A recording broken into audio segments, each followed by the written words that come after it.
लेकिन FIR कटी हुई थी, वो हर बंदे को पता है FIR कटी हुई थी, और इसी कोर्ट के ऑर्डर के तहत हम यहाँ फिर रहे थे।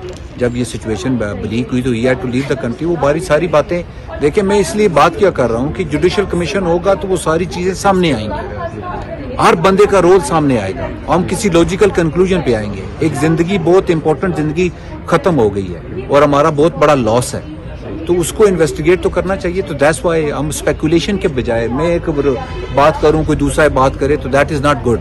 मैं कह रहा हूँ एक इन्वेस्टिगेशन हो और उसमें सारे स्टेक होल्डर्स आए and this judicial commission should be form by the nation. Sir, जो केनियन पुलिस का जो वर्जन्स आ रहे हैं मुख्तलिफ, वो तो अनबिलीवेबल है ना, वो अनबिलीवेबल है। मतलब आप उसको केनियन पुलिस की आज सोशल मीडिया पे वो उनकी ऑब्जेक्शंस लगी हुई हैं कि वो क्या बात कर रहे हैं, क्या नहीं बात कर रहे हैं। आई डू नॉट बिलीव कि उनकी बात में जान है, लेकिन पॉइंट ये है मेरे भाई, हमारी दो कंटेंशंस थी।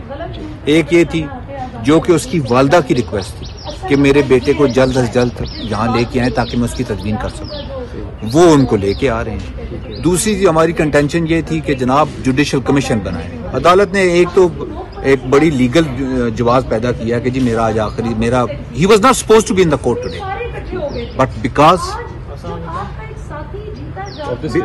ऑफ दिस केस बाकी लिस्ट पूरी कैंसिल है। तो मेहरबानी है चीफ साहब की कि उनको इस चीज का इदराक था। मेरे लिए बड़ी इंपॉर्टेंट बात थी to let the chief justice know कि हमारी दोनों मिनिस्ट्रीज ने हमारे साथ कोऑपरेट की। सर, यूएई गवर्नमेंट के ऊपर प्रेशर्स डाले गए कि उनको भेजा जाए।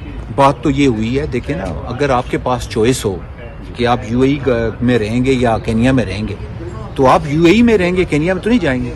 तो ये बातें सारी जो है ना, मेरे ख्याल में इनका अब असल जो जगह है ना इनको डिस्कस करने की with every stakeholder on board, वो जुडिशल कमीशन है।